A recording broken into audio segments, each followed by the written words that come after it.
It was a busy news cycle for the Minnesota Vikings yesterday. And guess what? I couldn't even record a podcast because I spent 10 hours trying to figure out our eSpring water filter system, which is going to be a different story for a different time. But perseverance paid off because 10 hours later, we got that eSpring water filter system installed, working, and ready to go. And then we broke it. So we got to buy a part, and it's going to arrive in the mail in the next week, and then we'll fix it, and then it will be working. So 10 hours was worth it, but I'm back this morning. Typically I'm Monday through Saturday, but yesterday was an exception to the rule because I was a handyman. Okay, so let's talk about the Vikings because that's why you're here. Lots of stories, lots of interesting discussion, and the topic that everyone is talking about, not only locally, but nationally, is Aaron Rodgers to the Minnesota Vikings. You pull up any television show nationally, and one of the topics they're talking about is, will Aaron Rodgers sign with the Vikings? Do the Vikings need Aaron Rodgers? And you discuss it locally, and one of the topics is, who is going to be the backup quarterback to J.J. McCarthy? Mac Jones is off the table. Gardner Minshew is off the table. Backup quarterbacks are flying off the radar. Taylor Heineke is off the table. But there's still a plethora of backup quarterbacks available. Joe Flacco, Carson Wentz, Trey Lance, if you wanted to go that route. There's always backup quarterbacks available, so I don't think the Vikings are in necessarily any rush to get a backup on the roster.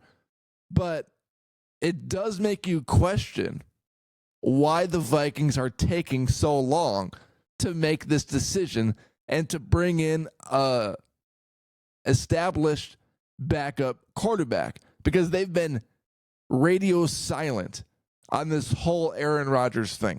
We have not heard a single lick from the Vikings organization on where they stand from the standpoint of signing Aaron Rodgers, which is why this topic is still interesting.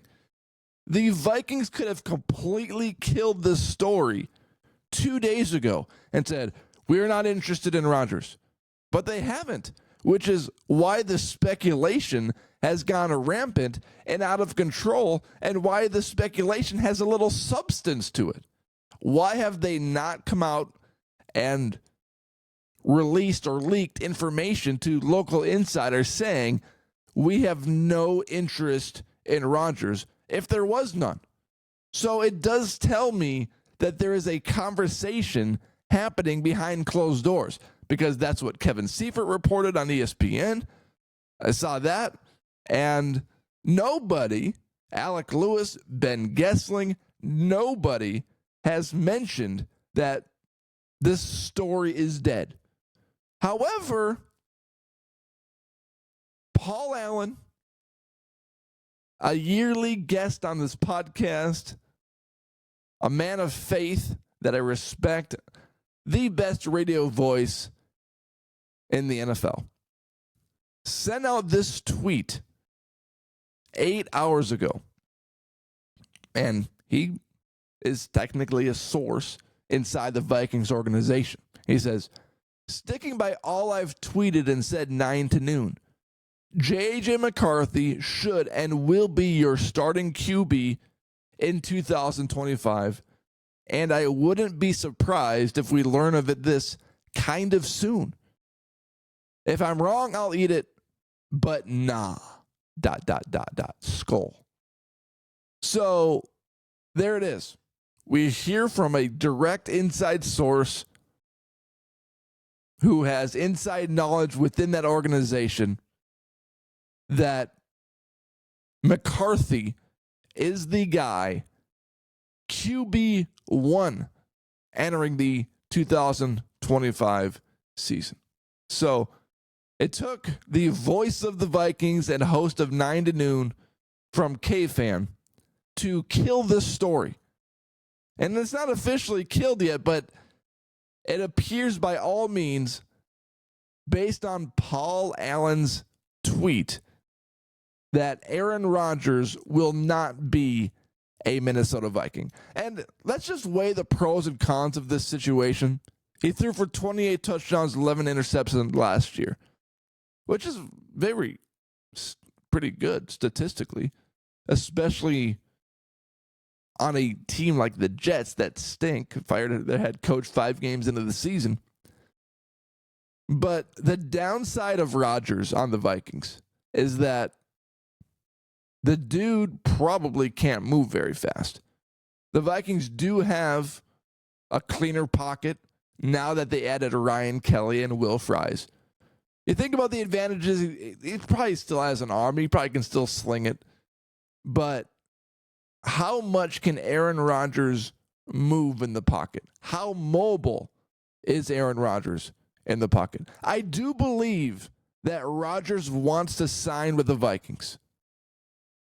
And he wants to be a member of the team because it's clearly the best option available out of any potential starting quarterback option.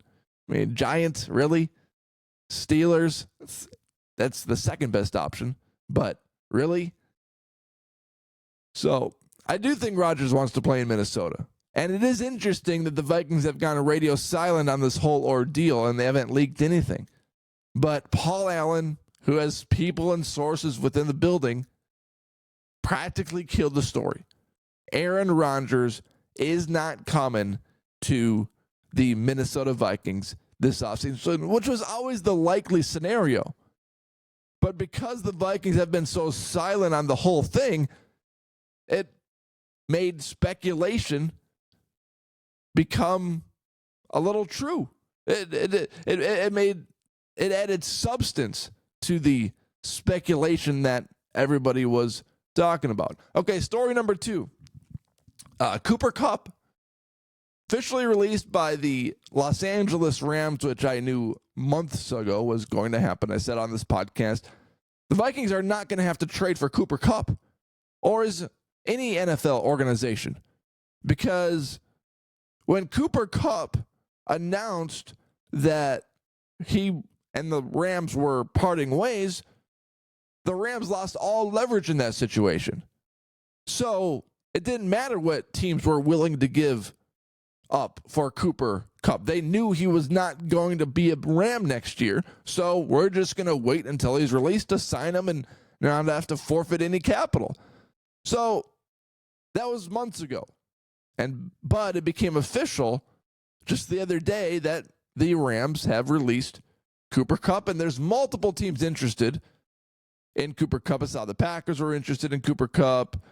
The Vikings are interested in Cooper Kupp. Seattle is interested in Cooper Kupp.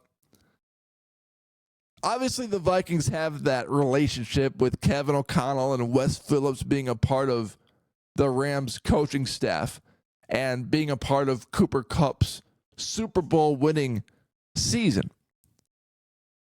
And adding Cooper Kupp as wide receiver 3 would be a massive upgrade over Jalen Nailor, although I do think Jalen Nailor is more talented than we want to give him credit for. When Addison was out with an injury, Nailor was the one that stepped in and had a touchdown every single week until Addison came back. So the dude clearly has talent, and he was able to stay healthy last year.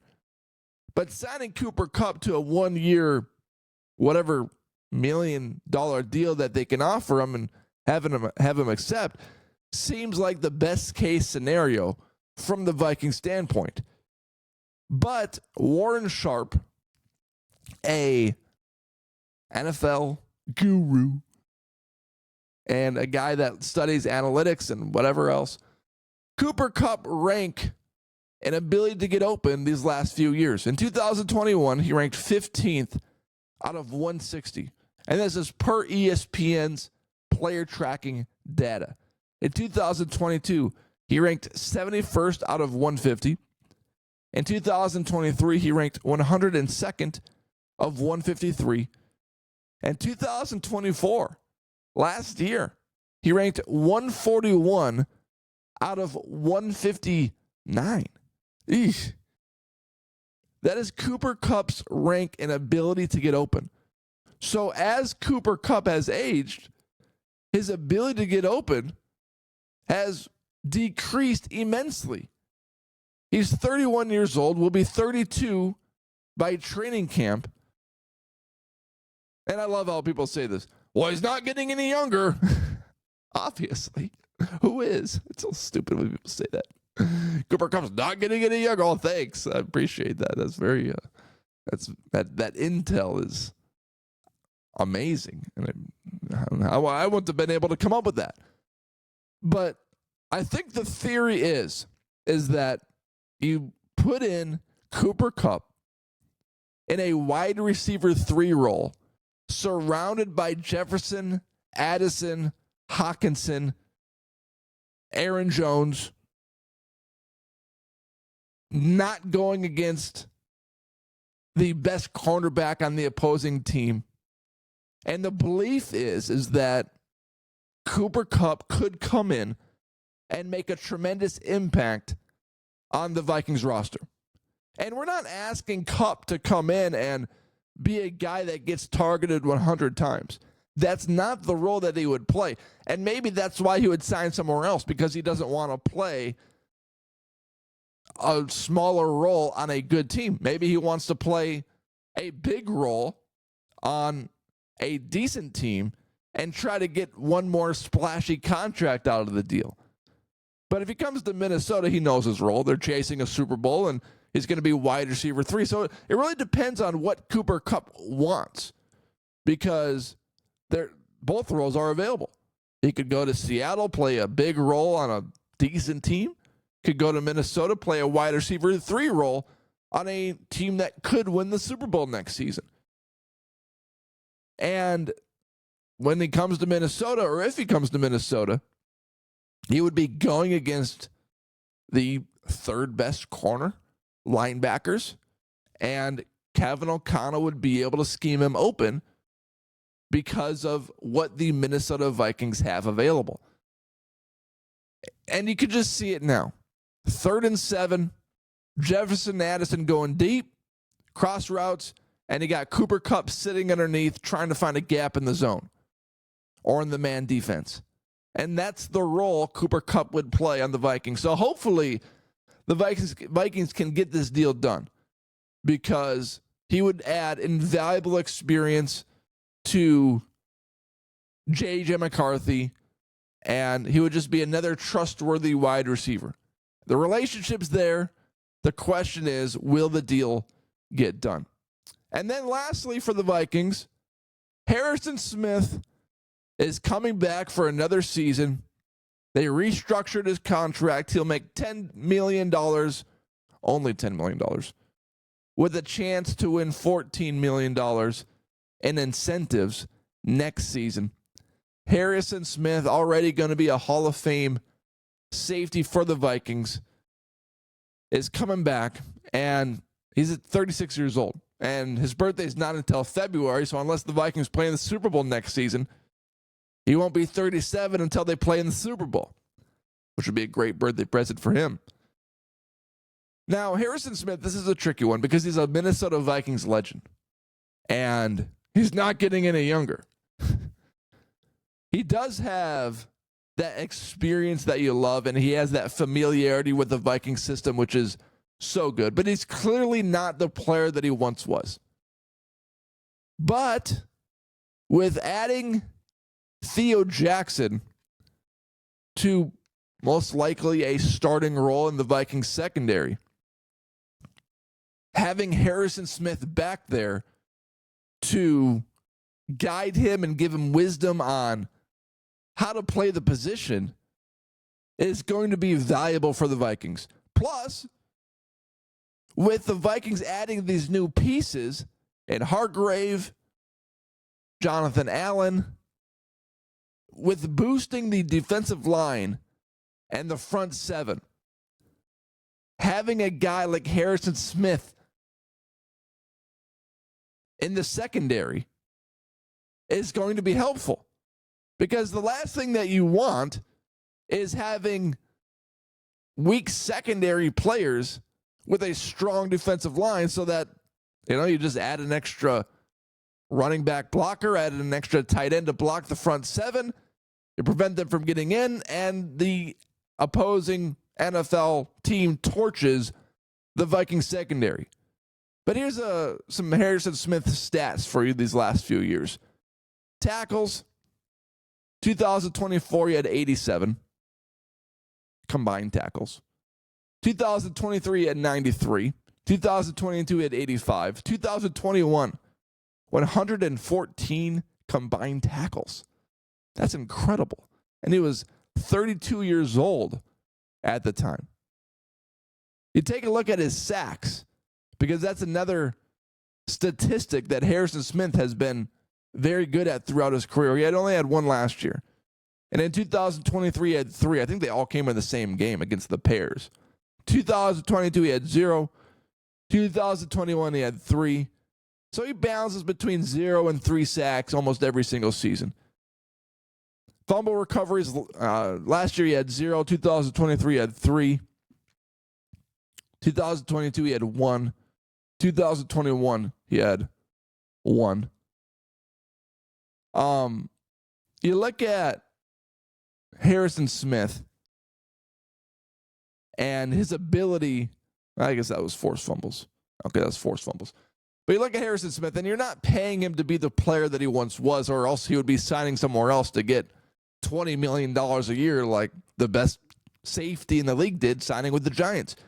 But you're paying him for the player he is now. And his willingness to sign at a lower number to stay on the Vikings roster when he could have played the bitter game. Like, oh, you're not going to give me what I want. I've been a Viking for 13 going on 14 years. And you're not going to pay me $20 million a year because I've been here, I've been loyal, I've done what I've done. He understands the game.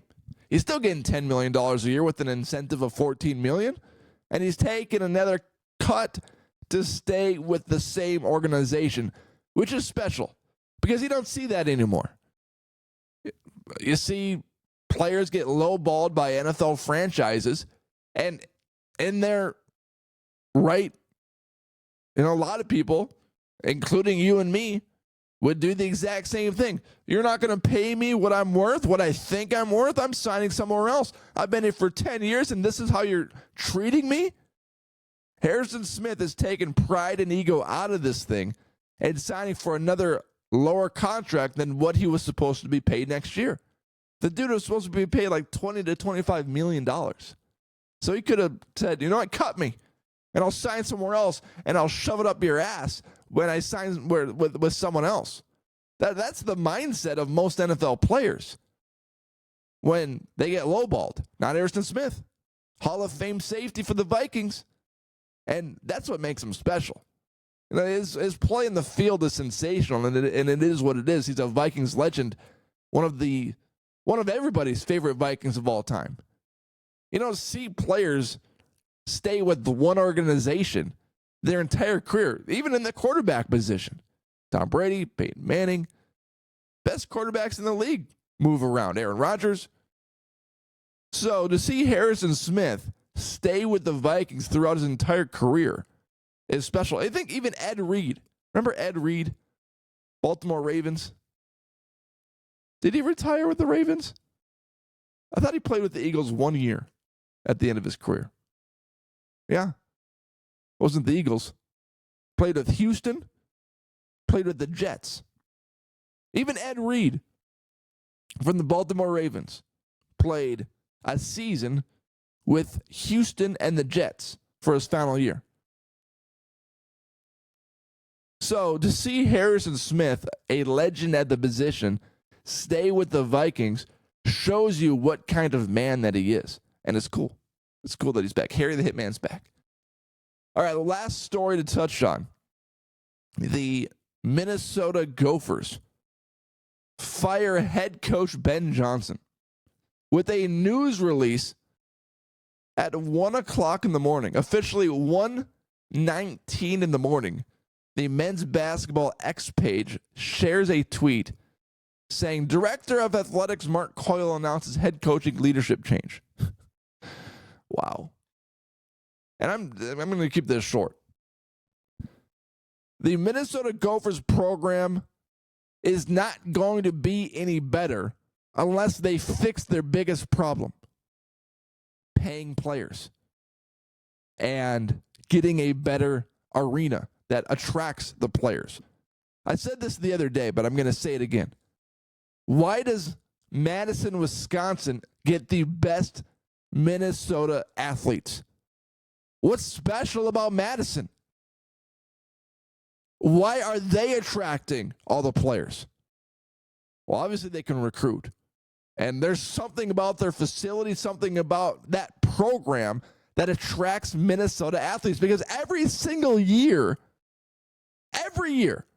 you turn on a Wisconsin Badgers Minnesota Gophers game and you hear the announcers say the same thing. From Prior Lake, Minnesota, this is Wisconsin Badgers, whatever his name is. From Lakeville, Minnesota, here's Wisconsin Badgers, whatever his name is. Every single year, you see a guy that's really, really good playing for a Wisconsin Badgers program, overlooking Minnesota entirely. Say, I'm not going to play with you. I'm not going to sign here. And playing for Wisconsin. And it's not like Wisconsin is, I don't know, an amazing place to live, right? I mean, it's not like you move to Wisconsin and you're living in by palm trees and just living the life. It's not like Wisconsin's known as a top 3 program. It's not like they're a Duke or a North Carolina or a Kentucky. They don't have this reputation of being one of those teams. They've made it far. They've had a few years with like Frank Kaminsky where they went far in the tournament and they've been ranked number 1 or 2. But when you think about Wisconsin, you don't think about a top 3 program. They've had years, but they're not a top 3 program. They're not throwing out top NBA draft picks every year. And yet the Gophers always get overlooked and get Wisconsin's dirty leftovers. It's crazy. The Gophers are a farm system for the Wisconsin Badgers. The Minnesota State is a farm system for the Wisconsin Badgers. And what are the Gophers going to do about it? You need to change something. The definition of insanity is doing the same thing over and over again. Change the arena, pay players, figure that out. Because it doesn't matter who you bring in. No one's going to play for Minnesota. No one cares these days about Williams Arena. The nostalgia is not there. You got to change something. And college sports is now more like professional sports. Players will take money over a place to play. They'll take money. It's all about the money now. Give up the money and you'll find players. The worst teams in the league always find guys to play for them. Look at the Giants. They paid a ton of players this year. It's the same in college basketball now. Pay the player, they'll come. It's as simple as that. So, Ben Johnson fired. Doesn't really matter if I agree with it or not, because the next guy is going to get fired too very soon if the Gophers don't change something. So, that's really the big problem that's being revealed throughout this Gophers program. All right, everyone, thank you for watching this show and for taking time to be a part of it. Hit that subscribe button and follow button wherever you are watching or listening. Thank you.